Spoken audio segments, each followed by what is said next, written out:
السلام علیکم. الحمد لله نحمده ونستعينه ونستغفره ونؤمن به ونتوكل عليه ونعوذ بالله من شرور أنفسنا ومن سيئات أعمالنا. من يهده الله فلا مضل له ومن يضلله فلا هادي له. ونشهد أن لا إله إلا الله وحده لا شريك له. ونشهد أن سيدنا ونبينا ومولانا محمدا عبده ورسوله صلى الله تعالى على خير خلقه محمد وآله وأصحابه أجمعين.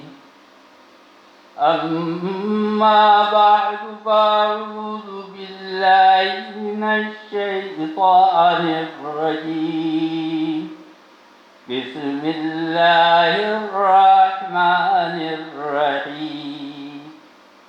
سبحان الذي أسرى بعبده ليلا من المسجد الحرام إلى المسجد الأقصى الذي باركنا حوله لنريه من آياتنا إنه هو السميع البصير. صدق الله مولانا العظيم وصدق رسوله النبي الكريم.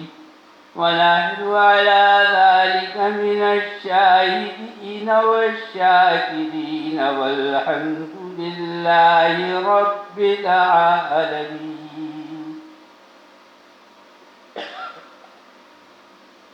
برائے محترم اور برادران عزیز،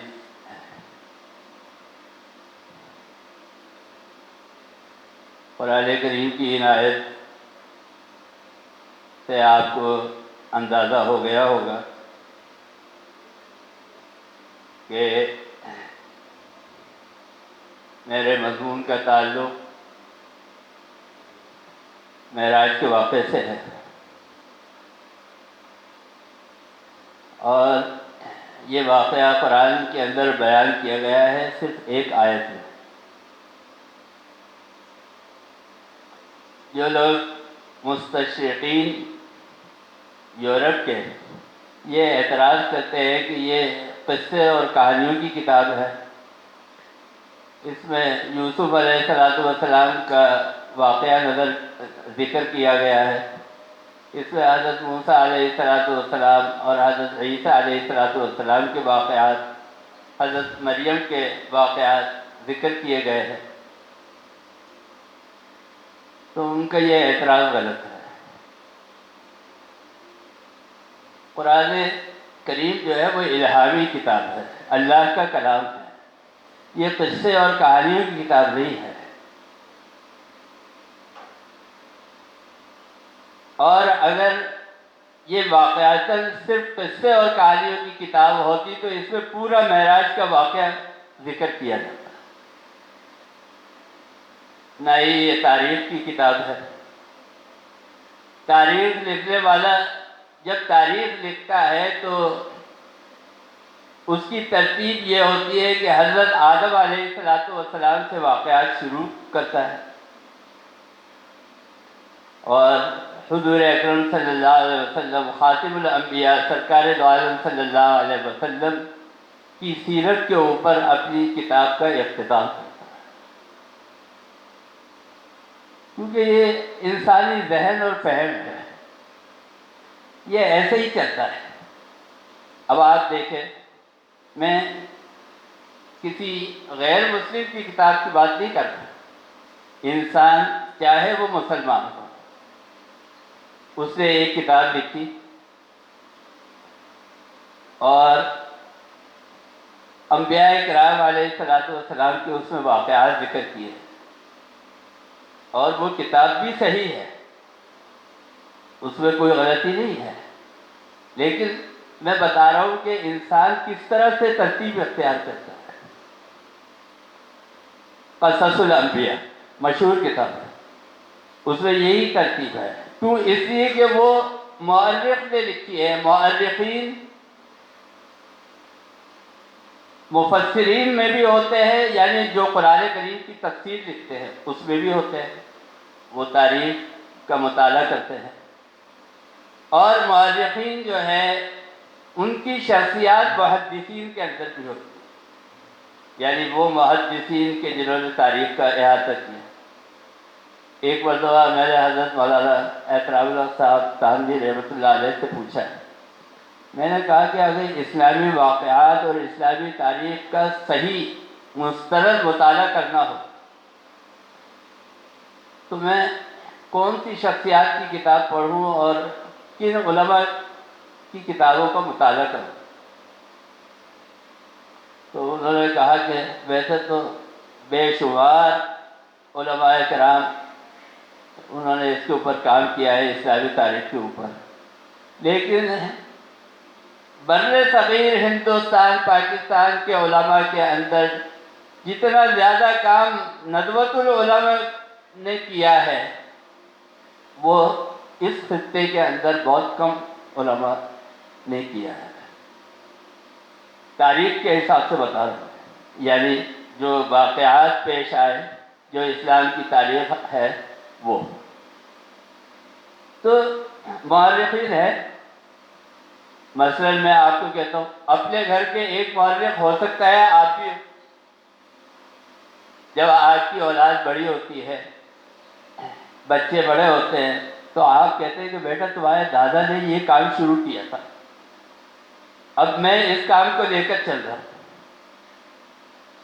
انہوں نے اپنا وقت بھی لگایا تھا دین کے کام کے لیے، انہوں نے اپنی جدوجہد اور کوشش بھی کی تھی، انہوں نے لوگوں کو تیار بھی کیا تھا، میں نے ان کا کام آگے بڑھایا، اب تم اس کام کو لے کر آتے۔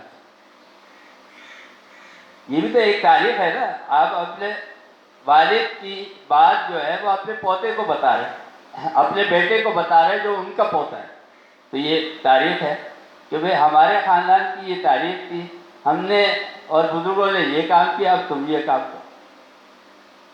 تو کہنے کا مطلب یہ ہے کہ قرآن کریم تاریخ کی کتاب اگر ہوتی تو اس میں حضرت آدم علیہ السلام سے شروع کیا جاتا اور حضور اکرم صلی اللہ علیہ وسلم کی سیرت کے اوپر ختم کیا جاتا، ایسا نہیں ہے۔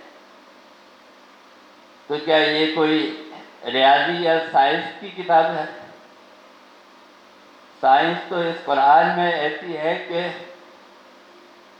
سارے سائنسدان جو ہے وہ مل کے کوشش کر لیں، لیکن اگر ایک بال گھوڑے کا اگر اللہ کے حکم سے جھڑ جائے تو سارے سیاستدان مل کے نہیں لگا۔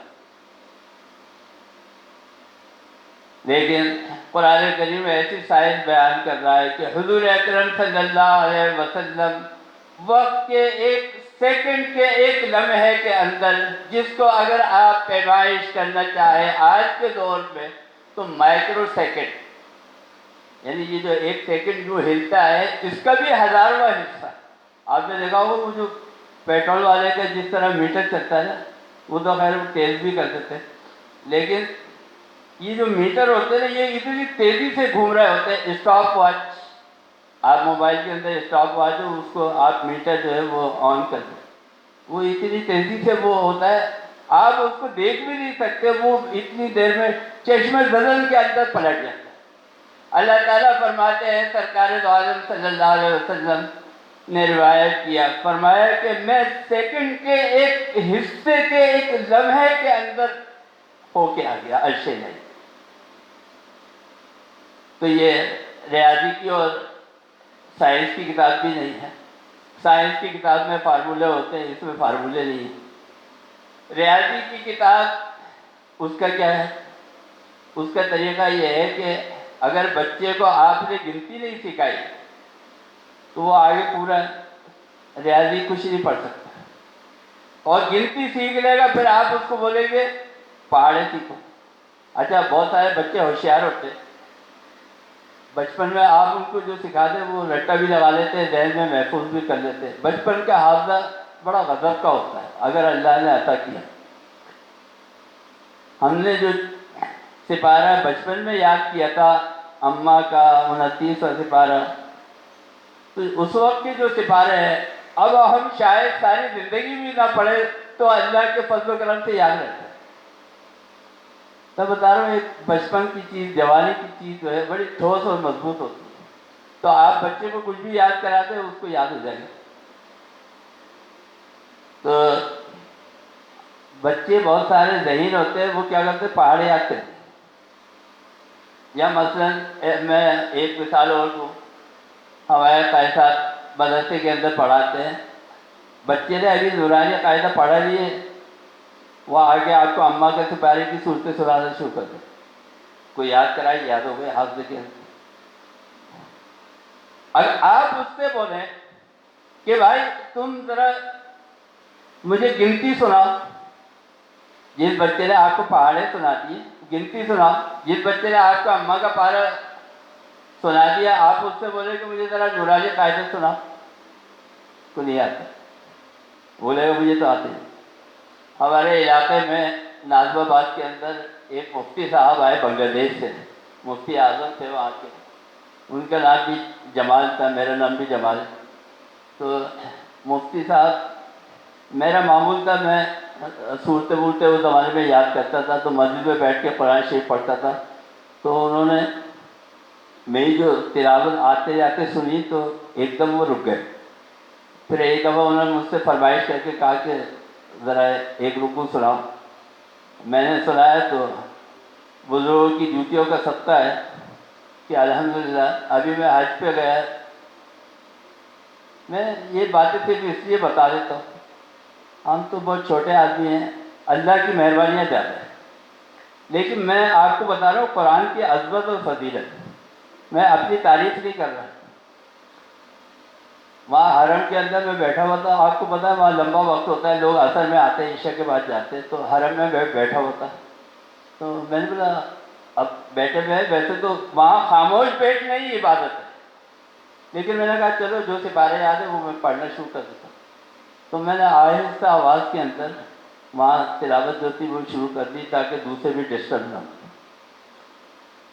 اب وہ میں پڑھتا گیا، خانہ کعبہ میں بیٹھا ہوں، میرے سامنے حرم، کیا مزہ آتا ہے، جہاں قرآن اترا وہاں آپ بیٹھے ہو اور آپ قرآن کی تلاوت کر رہے ہیں۔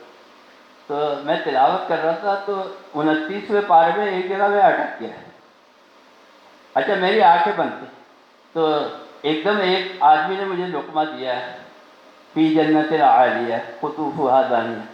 میں نے جو آنکھیں کھولی تو کوئی عرب بیٹھا ہوا تھا، میں نے دیکھا اس کو، خیر میں نے اپنی غلطی صحیح کری، پھر میں اچھا مجھے اندازہ ہی نہیں تھا کہ یہ سن رہا ہے، میں جو تھا دوبارہ شروع کیا، پھر کافی دیر بعد جا کے پھر دوسرے سپارے میں اٹکا، پھر اس نے بتا دیا۔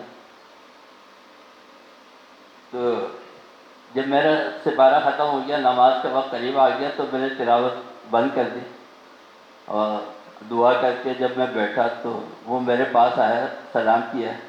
اچھا یہ عربوں کی بڑی اچھی عادت ہے کہ کوئی بھی ہو چاہے اجنبی ہو وہ آپ کو سلام ضرور کرے، تو سلام کیا اور مجھ سے کہتا ہے انت عربی؟ تو میں نے بولا لا انا پاکستانی، ویسے ہم ہیں عربی، اور وہ اس لحاظ سے کہ میں اپنی بات کر رہا ہوں کہ حضور اکرم صلی اللہ علیہ وسلم کی 27ویں پشت اور نسل میں ہمارا سلسلہ ہے، تو ہمارے آباء و اجداد وہاں سے ہندوستان آئے عرب سے، اور عرب سے ہندوستان آ کے پھر وہاں سے ہمارے دادا والد وہ یہاں پاکستان، تو ویسے نسلاً تو ہم عربی ہیں، لیکن اس نے جس سینس میں پوچھا تھا میں نے اس کو کہا کہ میں پاکستان سے آیا۔ تو اب میں مختصر آپ کو بتاتا ہوں، تو وہ مجھ سے عربی میں کہتا ہے، ٹوٹی پھوٹی تھوڑی بہت تو ہمیں عربی آتی تھی، مجھ سے کہتا ہے کہ یار ایک پاکستانی اور اتنے صحیح تلفظ کے ساتھ وہ قرآن پڑھتا ہے، مجھے تعجب ہے۔ میں نے بولا سبحان اللہ، اللہ کی مہربانی، اللہ کا فضل ہے۔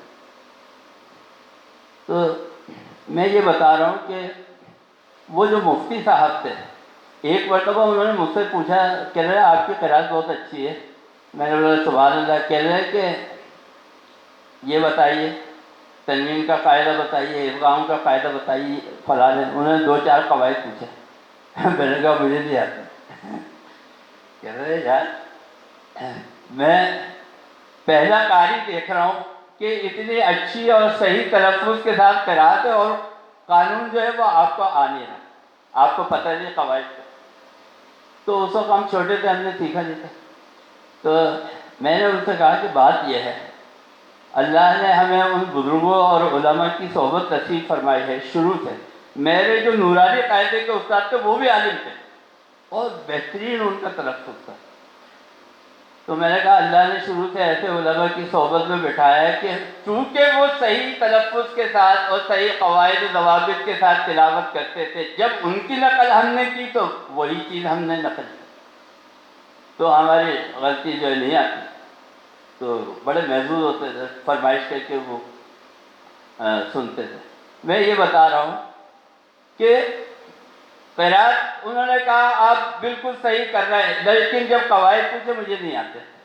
تو ریاضی کا قاعدہ بھی یہ ہے کہ آپ جمع، ضرب، تقسیم، تفریق، اس کے سوال حل کریں گے، آپ کو گنتی بھی آنی چاہیے، آپ کو پہاڑے بھی آنی چاہیے۔ لیکن اگر آپ کو یہ نہیں آتے تو آپ آگے کا کام نہیں کر سکتے جب تک یہ پیچھے کا آپ کو یاد نہ ہو۔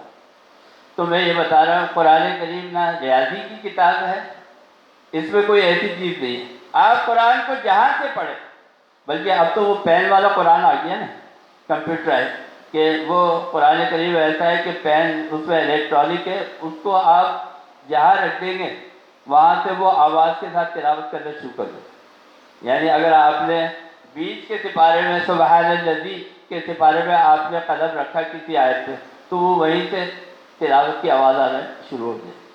تو قرآن کریم ایسی اللہ کی کتاب ہے، چونکہ یہ ہدایت کے لیے نازل کی گئی ہے کہ اس کو آپ جہاں سے پڑھیں گے وہیں سے آپ کو نفع دے۔ میں یہ بتا رہا ہوں کہ یہ نہ تاریخ کی کتاب ہے، نہ سائنس کی کتاب ہے، نہ ریاضی کی کتاب ہے، نہ قصے اور کہانی کی کتاب ہے۔ واقعات کیوں ذکر کیے گئے ہیں؟ یہ معراج کے واقعے کی آیت کیوں نازل ہوئی؟ یہ اس لیے نازل ہوئی کہ وہ مشرکین مکہ کے جو حضور اکرم صلی اللہ علیہ وسلم کی نبوت کا انکار کر رہے تھے، حضور اکرم صلی اللہ علیہ وسلم کی نبوت کو سچا ثابت کرنے کے لیے اللہ تعالیٰ نے آپ کو یہ عرش الہی کی سیر کرائی اور یہ واقعہ قرآن کریم کے اندر نازل کیا۔ جب قرآن کریم کے اندر یہ واقعہ نازل ہوا، آیت نازل ہوئی، سبحان الذی اسریٰ بعبدہ لیلا من المسجد الحرام الی المسجد الاقصی، واپس جب آپ آئے گھر میں ازواج مطہرات سے ملاقات ہوئی، کسی کو پتہ ہی نہیں کہ حضور صلی اللہ علیہ وسلم جا کے بھی آ گئے، ان کو پتہ ہی نہیں، آہٹ ہی نہیں۔ حضور اکرم صلی اللہ علیہ وسلم نے ذکر کیا ازواج مطہرات کہ میں رات کو گیا تھا تہجد کے بعد اور مسجد اقصی کی سیر کر کے آیا ہوں، آسمانوں پہ گیا ہوں، وہاں کی سیر کر کے آیا۔ ازواج مطہرات نے کہا کسی اور کو مت کہیے گا، باہر جا کے نہیں کہیے، یہ ابھی فتنہ کھڑا ہو جائے گا اور سارے آپ کے پیچھے لگ جائیں گے، سب جو ہے تانے دینے لگیں گے۔ اور یہی ہوا، جب آپ باہر نکلے تو باہر نکل کے آپ نے بتایا صحابہ کو، جو مسلمان تھے ان کو بتایا کہ میں آسمانوں کی سیر کر کے آیا ہوں، معراج سے سفر کیا۔ انہوں نے کہا لو ایک اور سنو، کل تک تو یہ اور دوسری باتیں کرتے تھے کہ میرے اوپر قرآن نازل ہوتا ہے، میرے اوپر جو ہے آیتیں نازل ہوتی ہیں، آج یہ کہہ رہے میں آسمان سے ہو کے آ گیا۔ کون سے راکٹ سے کہتے ہیں آپ کہ آ گئے ایک لمحے میں جا کے؟ ایسا کون سا راکٹ؟ اس وقت تو راکٹ بھی ایجاد نہیں ہوا۔ تو ازواج مطہرات نے کہا حضور اکرم صلی اللہ علیہ وسلم کو یہ مت کیجیے گا، بتائیے گا، آپ کی تذلیل کریں گے، آپ کی بے عزتی کریں گے، آپ کو تانے دیں گے۔ حضور اکرم صلی اللہ علیہ وسلم نے کہا کہ پھر مجھے یہ بتاؤ کہ یہ جو قرآن کی آیت اتری ہے معراج کے بارے میں، سبحان الذی اسریٰ بعبدہ، پاک ہے وہ ذات کی جو لے گیا اپنے بندے کو لیلا من المسجد الحرام الی المسجد الاقصیٰ، رات کے اندر مسجد حرام سے مسجد اقصیٰ. ان آیتوں کو میں چھپا لوں، جیب میں رکھوں، بتاؤں گی لوگوں کو کہ یہ اللہ کی وحی ہے. اور جب میں یہ بتاؤں گا کہ یہ اللہ کی وحی ہے تو اس میں معراج کے واقعے کا ذکر ہے، پھر تو یہ بات کھلی ہے، پھر تو یہ بات جو ہے وہ چھپ نہیں سکتی. فرمایا کہ نہیں، لوگ چاہے میری تذلیل کرے، لوگ چاہے مجھے مارے، چاہے پیٹے، کچھ بھی کرے، میں جاؤں گا اور جا کر یہ قرآن کی آیت سب کو بتاؤں گا، لوگوں کو بتاؤں گا یہ واقعہ پیش ہے. اسی لیے اس واقعے کے بارے میں 26 روایتیں ہیں مستند، جو علماء نے 26 روایتیں صحابہ کرام رضوان اللہ تعالیٰ علیہم اجمعین کی. اور ہمیں مولانا صاحب جانتے ہیں کہ وہ روایت کی جو کثرت کے ساتھ بیان کی جائے، اس کے اندر جتنے زیادہ راوی ہوں گے، وہ حدیث جو ہے مستند کے ایک درجے میں یہ درجہ بھی ہے کہ اس میں کثرت سے لوگ روایت کرتے ہوں اور اس میں کسی جھوٹی چیز کا شامل ہونے کا جو شک ہے وہ باقی نہ رہے. یعنی مستند ہو جاتی ہے کہ ہاں بھائی یہ بھی کہہ رہے، یہ بھی کہہ رہے، یہ بھی کہہ رہے، ایک ہی بات سب کہہ رہے، اور جب سب کہہ رہے تو اس کا مطلب ہے کہ صحیح. تو 26 روایتیں ہیں صحابہ کرام رضوان اللہ تعالیٰ عنہم. اچھا، ایک اور واقعہ پیش آیا معراج سے پہلے، اور وہ یہ پیش آیا، غالباً یہ معراج کے بعد کا ہے واقعہ، کہ حضور اکرم صلی اللہ علیہ وسلم جب فاتحانہ انداز میں مکے کے اندر داخل ہوئے، فتح مکہ ہو گیا اور آپ نے مدینے کی ریاست بنا لی، تو یہ جو خانہ کعبہ کے ساتھ حتیم کی چھوٹی سی دیوار ہے، یہ پیسوں کے فنڈ کی وجہ سے نامکمل رہ گئی تھی. اور یہی سنت ہماری مسجد کی بھی ہے کہ یہ اسٹرکچر تو کھڑا ہو گیا لیکن ابھی اس کے کام بہت سارا باقی ہے. اس وجہ سے کہ حلال کا پیسہ جو ہے وہ قبول کیا جا رہا تھا حرم کی تعمیر کے اندر. کوئی ایسا پیسہ شامل نہیں ہو کہ جس کے بارے میں شبہ ہو کہ یہ پیسہ سود کا ہے، ناجائز ہے، حرام ہے. پیسہ کم پڑ گیا، حضور صلی اللہ علیہ وسلم نے کہا دیوار موڑ دو اس کو. اور خانہ کعبہ جو ہے وہ 4 دیواری وہ اس سے حتیم سے پہلے سے ہی موڑ کے اور چاروں طرف سے خانہ کعبہ بند کر دیا. جب حالات اچھے ہو گئے، مدینے کی ریاست قائم ہو گئی، تو حضور اکرم صلی اللہ علیہ وسلم نے فرمایا کہ میرا جی چاہتا ہے کہ یہ خانہ کعبہ میں حتیم کی دیوار تک جس طرح کے پہلے تھا حضور اکرم صلی اللہ علیہ وسلم کے دور سے پہلے، اس کو اسی طرح تعمیر کر. یعنی اگر ہم سمجھنے کے لیے سمجھے تو اس کی شکل یہی ہوتی جیسے یہ محراب ہے اور اس کے چاروں طرف دیوار ہے، یہ اسی طرح وہ حتیم کا حصہ اوپر تک مکمل ہو جاتا ہے. لیکن حضور اکرم صلی اللہ علیہ وسلم نے فرمایا کہ میرا جی تو چاہتا ہے کہ یہ حرم کی تعمیر اب مکمل کر دوں، لیکن فرمایا کہ لوگ ابھی نئے نئے مسلمان ہو رہے ہیں، لوگ حلقہ بگوش اسلام ہو رہے ہیں، دین کے اندر آ رہے ہیں، ان کے ذہن ابھی پختہ نہیں، کچے ہیں. ابھی میں نے اگر یہ خانہ کعبہ کی تعمیر، وہ دیواریں کہ جو بیچ سے مڑی ہوئی ہیں ان کو گرا کر اور اس کو حتیم تک لے گیا اور مکمل کی، تو لوگ کہیں گے یہ اللہ کے کیسے نبی خانہ کعبہ کی دیوار کو گرا رہے، اللہ کے گھر کو گرا رہے. لہذا میں یہ کام نہیں کرتا.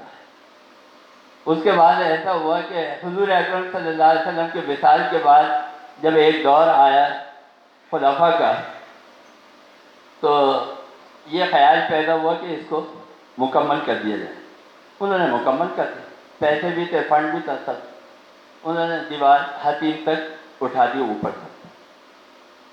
اب جب وہ دیوار اٹھ گئی، علماء نے کہا یہ کیا کیا آپ نے؟ بھائی پوچھ تو لیتے. آج ہمارے یہاں سب سے بڑی محرومی یہی ہوتی ہے، علماء سے پوچھتے نہیں، بس کوئی بھی کام کر لیتے ہیں اور جو سمجھ میں آتا ہے اپنے فہم کے مطابق اس کو انجام دے دیتے ہیں۔ علماء نے کہا کہ بھائی آج آپ ہے، آپ کو پتہ ہے حضور کے دور میں دیوار یہ تھی اور آج اس کو پورا کر دیا۔ کل جو نسل آئے گی جس کو یہ سب کچھ پتہ نہیں ہوگا، وہ کہے گی کہ حدیث میں تو لکھا ہوا ہے، حضور صلی اللہ علیہ وسلم فرما رہے ہیں کہ میں دیوار مکمل کرنا چاہتا ہوں مگر مکمل نہیں کرتا، اور جب وہ آئیں گے خانہ کعبہ میں دیکھیں گے یا تو دیواریں اٹھی، بولے گی یہ کیا ہے، یہ تو تضاد۔ خانہ کعبہ جو ہے وہ کچھ نظر آ رہا ہے، حدیث کچھ بیان کر رہی ہے۔ فرمایا کہ نہیں، جیسا حضور اکرم صلی اللہ علیہ وسلم کے دور میں تھا ویسا ہی اس کو کر دیا جائے۔ لہٰذا حتیم کی دیواریں یہاں تک، اتنے حصے تک جب میں جاتا تھا تو یہاں تک آتا تھا اس کی دیوار کا جو سائز تھا، تو اس کو دوبارہ وہیں تک کر دیا گیا، اور وہ جو اس کی تعمیر کی گئی تھی وہ ختم کر دی گئی۔ اس میں بھی اللہ کی حکمت ہے۔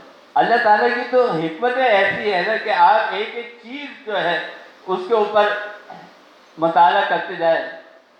میں نے ایک دفعہ علماء سے پوچھا، میں نے کہا کہ یہ ہر آدمی کی خواہش ہوتی ہے کہ خانہ کعبہ کا دروازہ کھلے اور وہ جائے اس کے اندر عبادت کرے، اس سے بڑھ کے فضیلت کیا ہوگی؟ لیکن نہیں جا سکتے، خالی اسلامی ممالک کے بادشاہ جو ہے ان کو اجازت ہے، یا سعودی جو شاہی خاندان، نہیں جا سکتے۔ اچھا، اب جب ہم نے یہ واقعہ سنا تو ہم نے علماء سے پوچھا، یہ جگہ حتیم کی جو پہلے خانہ کعبہ کے اندر شامل تھی اور اب صرف دیوار بنی ہوئی ہے، تو کیا یہ بھی خانہ کعبہ کا حصہ ہے؟ انہوں نے کہا کہ ہاں، جس طرح وہ اندر خانہ کعبہ کی چار دیواری کے اندر جگہ ہے، وہ اس کی جتنی فضیلت ہے بالکل اتنی ہی فضیلت اس کی ہے، کیونکہ یہ خانہ کعبہ کا حصہ ہے۔ میں نے کہا سبحان اللہ، اللہ تعالیٰ نے کیا حکمت رکھی ہے، امیروں کے لیے چار دیواری بند کر دی اور ان کو اجازت مل گئی وہاں سے، اور غریبوں کو اجازت مل گئی دیوار کے پاس سے، کہ وہ حتیم کی دیوار جو ہے وہ اتنی ہے کہ وہاں پہ اب عام آدمی جا کے وہاں پہ وہ فضیلت حاصل کر سکتا ہے جو خانہ کعبہ کی چار دیواری کے اندر جا کے۔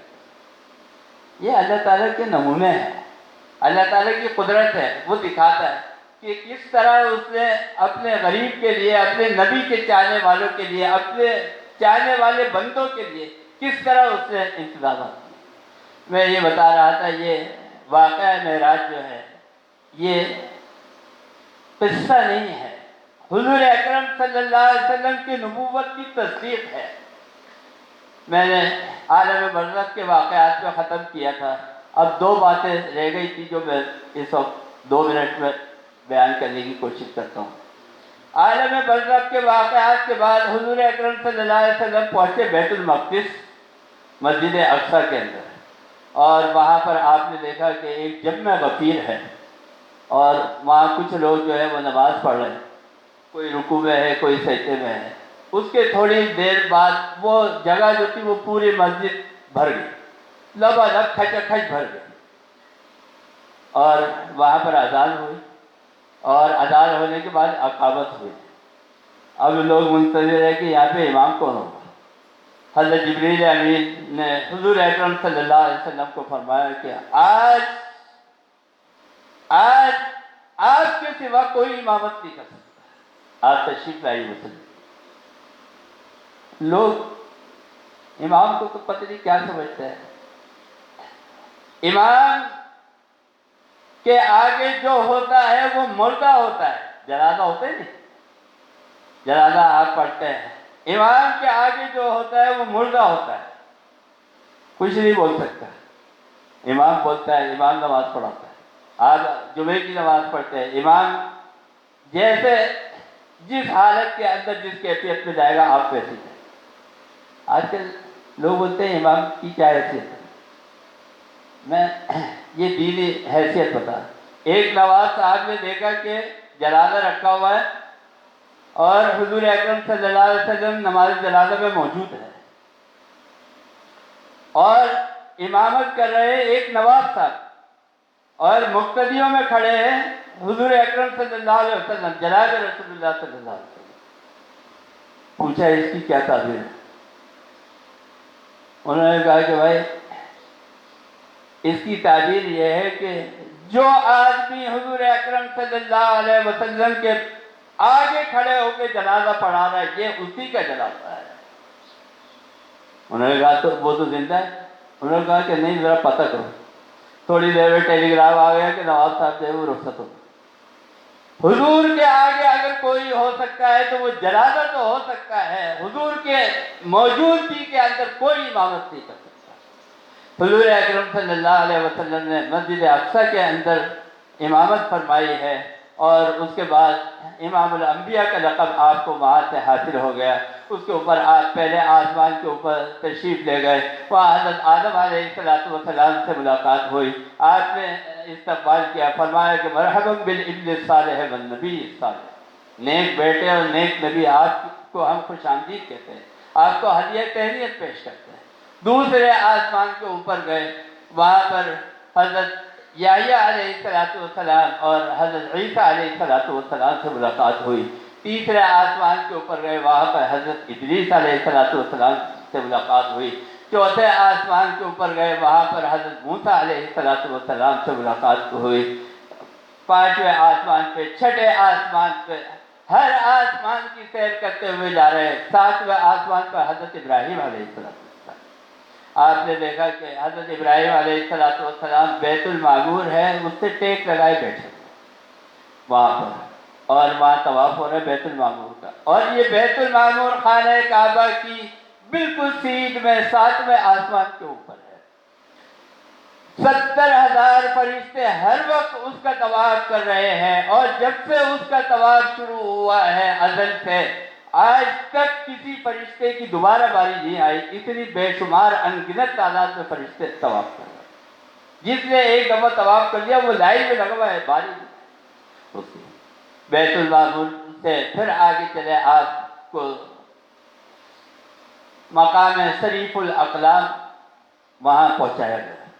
شریف اقلام جمع ہے قلم کی، اور شریف قلم کی جو سرسراہٹ ہوتی ہے. ہم نے تو تختی لکھی، اب وہ تختی تو ختم ہو گئی. ملتانی مٹی لگا کے اور وہ لکڑی کے تختے کے اوپر وہ لکھتے تھے. تو وہ جب لکھتے تھے تو لکڑی کا قلم جب تختی پہ ٹچ کرتا تھا تو وہ سر کی آواز آتی. وہاں جب آپ پہنچے تو آپ نے دیکھا مقام شریف الاقلام پہ کہ وہاں آوازیں آ رہی، قلم چلنے کی آوازیں آ رہی، سرسراہٹ کی آواز آ رہی. پوچھا کیا ہے؟ فرمایا کہ یہاں پر کاتبان تقدیر جو ہے وہ جمع ہے، اور وہ جتنے حضرت آدم علیہ السلام سے آج تک اور قیامت تک آنے والے انسان ہیں ان کی تقدیریں لکھتے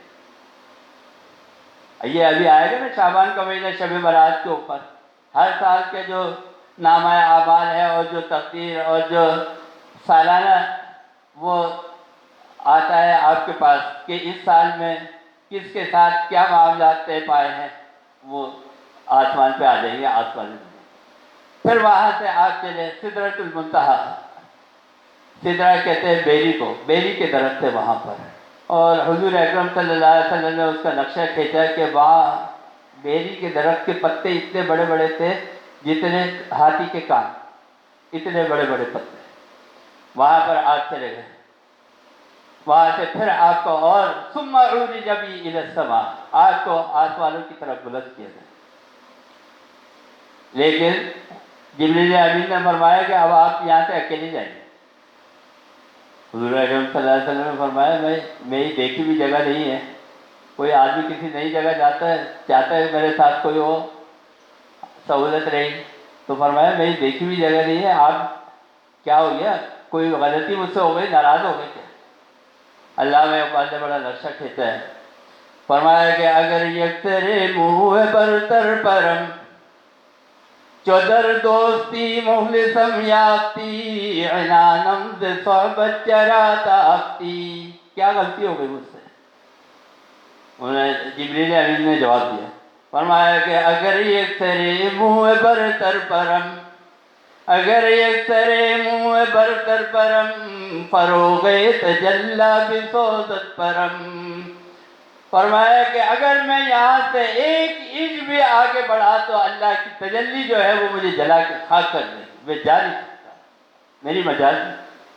جب آپ واپس آئے، حضور اکرم صلی اللہ علیہ وسلم عرش الہی سے واپس آ رہے تھے، اب ہر ایک کو جو کوئی تاریخ کا عظیم ترین واقعہ ہوتا ہے نا، ہر ایک کو تجسس ہوتا ہے، فرشتے بھی تجسس میں ہے کہ آج ہو کیا رہا ہے، یہ آج دنیا میں کیا ایسا واقعہ پیش آ رہا ہے کہ زمین و آسمان جو ہے وہ سب حیران ہیں۔ تو فرشتوں نے ایک دوسرے سے خسر پسر کی، تو وہ جو کرامن کاتبین ہمارے اس میں بیٹھے ہوئے ہیں، تو وہ ظاہر ہر انسان کے اس پہ بیٹھے ہوئے ہیں، تو وہاں آسمان کے فرشتوں نے حضور اکرم صلی اللہ علیہ وسلم کے جو کرامن کاتبین تھے ان سے کہا کہ بھائی تم تو ہر وقت کے ساتھی ہو، تمہیں تو پتہ ہوگا حضور اکرم صلی اللہ علیہ وسلم نے اللہ تعالیٰ کا دیدار کیا، اللہ تعالیٰ سے ملاقات ہوئی، کیا بات، تم تو ہر وقت کندھے پہ رہتے۔ کرامن کاتبین کیا کہتے ہیں؟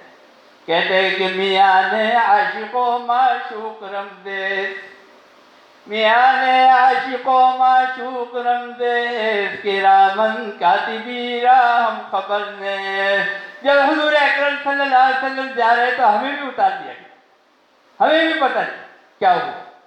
حضور اکرم صلی اللہ علیہ وسلم عرش الہی کے اوپر پہنچے، آواز آئی، غیبی آواز آئی، فرمایا کہ ٹھہر جائیے، آپ کا رب آپ کی صلاۃ میں، آپ کے درود کے اندر مشغول ہے، ٹھہر جائیے یہاں پر۔ حضور اکرم صلی اللہ علیہ وسلم کو ایک کے بعد ایک 70,000 حجابات سے گزارا گیا، انوار کے حجابات، نور کے حجابات۔ ایک سے آپ داخل ہوتے تھے، نور کے پردے سے داخل ہوتے تھے، دوسرے سے نکلتے تھے، پھر تیسرے سے نکلتے تھے، انوار و برکات کی بارش ہو رہی ہے، اور حضور اکرم صلی اللہ علیہ وسلم جو ہے وہ عرش الہی پہ اللہ تعالیٰ کی ملاقات کے لیے تشریف۔ جب آپ پہنچ گئے تو اللہ تعالیٰ نے ملاقات کی۔ اب لوگ پوچھتے کیا کہا، کیا بات چیت؟ بھئی کیا بات، میں اپنے کسی محبوب کے ساتھ بیٹھوں گا، کیا بات کروں؟ ایک دوسرے کی راز و نیاز ہوگا نا، بس۔ تو قرآن کریم اس کا جواب دیتا ہے، فرمایا کہ فَأَوْحَىٰ إِلَىٰ عَبْدِهِ مَا أَوْحَىٰ، اللہ کے محبوب اور برگزیدہ بندے نے اللہ کے ساتھ کیا بات کی، کیا نہیں کی جو اللہ کو کرنی تھی۔ یہ عاشق و معشوق کی باتیں بتانے والی نہیں ہوتی۔ آپ ذرا تجربہ کریں، کوئی محبوب کوئی عاشق ہو، وہ تو بولے بھائی تم لوگ کیا بات کریں، بولے تو بھائی کیوں بتاؤں، تو راز کی بات ہے۔ خیر، حضور اکرم صلی اللہ علیہ وسلم کی واپسی کا سفر شروع ہوا، آپ نماز کو تحفہ لے کر آئے، 50 سے یہ نمازیں 5 کر دی گئی، لیکن اللہ تعالیٰ نے کہا ثواب ہم آپ کو 50 ہی کا دیں گے۔ یہ معجزہ ایسا تاریخ کا معجزہ تھا کہ جس نے دنیا کو ہلا کے رکھ دیا، اور جیسے میں نے عرض کیا کہ صرف حضور اکرم صلی اللہ علیہ وسلم کی ذات گرامی جو ہے وہ وہاں پر تھی، کرامن کاتبین بھی اس ملاقات کے اندر وہ موجود نہیں تھے، اور کسی قسم کی درماقولات کے اندر ان کا کوئی حصہ نہیں تھا۔ سرکار دو عالم صلی اللہ علیہ وسلم کے ساتھ یہ واقعہ جو پیش آیا، یہ حضور کی نبوت کو تصدیق کرنے کے لیے، سچا ثابت کرنے کے لیے پیش آیا، کیونکہ مشرکین کا جو ہے وہ انکار کر رہے تھے۔ اس موقع پر جو ہمیں تحفہ ملا، نماز کا تحفہ ملا، اللہ تعالیٰ ہمیں اس کی پابندی کی توفیق عطا فرمائے۔ اللہم ارنا الحق حقا وارزقنا اتباعہ، وارنا الباطل باطلا وارزقنا اجتنابہ، وصلی اللہ تعالی علی خیر خلقہ محمد وآلہ واصحابہ اجمعین۔